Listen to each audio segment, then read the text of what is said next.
শুভেচ্ছা।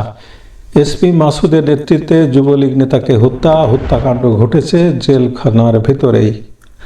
চট্টগ্রাম সাতকানিয়ায় যুবলীগ নেতা গ্রেপ্তারের একদিনের মধ্যেই মৃত্যুর ঘটনায় এসপি মাসুদ ও জেলার সহ ৮ জনের বিরুদ্ধে আদালতে এজাহার দাখিল করেছেন নিহত নুরুল আলমের মা নূরজাহান।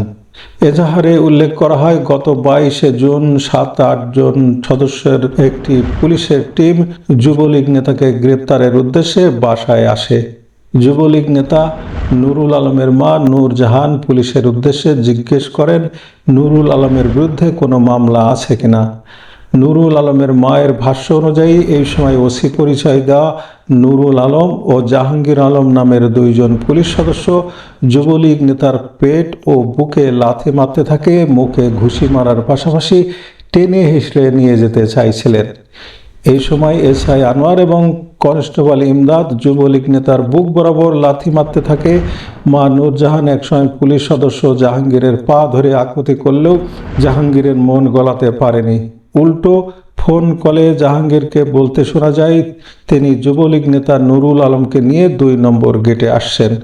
ভুক্তভোগী নুরুল আলমের মা জাহাঙ্গীর আলমকে জিজ্ঞেস করে কেন তার সন্তানকে 2 নম্বর গেটে নিয়ে যাবে। এই সময় জাহাঙ্গীর জানান এসপি মাসুদ স্যারের নির্দেশে যুবলীগ নেতা নুরুল আলমকে নিয়ে যাওয়া হবে। এরপর যুবলীগ নেতাকে নিয়ে যাওয়া হয় 2 নম্বর গেটে এসপি মাসুদের অফিসে। পরদিন কোর্টে চালান দিলে মায়ের সাথে দেখা হওয়ার পর যুবলীগ নেতা নুরুল আলম জানান পুলিশ তাকে মারধরের পর তার বুকে ব্যথা অনুভব হচ্ছে, কয়েক দফা বমিও হয়েছে। কারাগারে যাওয়ার পর অসুস্থ নুরুল আলম কয়েকবার রক্ত বমি করলে জেলার তাকে জিজ্ঞেস করে কেন বমি করছে।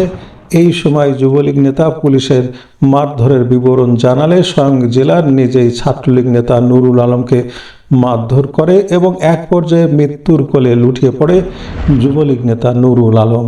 এজাহারে এসপি মাসুদ সহ বাকি অভিযুক্তরা হলেন SP Masud, inspector Nurul Alam, inspector Jahangir Alam, SI Anwar, Satkania থানার ওসি, কনস্টেবল ইমদাদ, জেলার রাকিব শেখ, জেল সুপার ইকবাল হোসেন।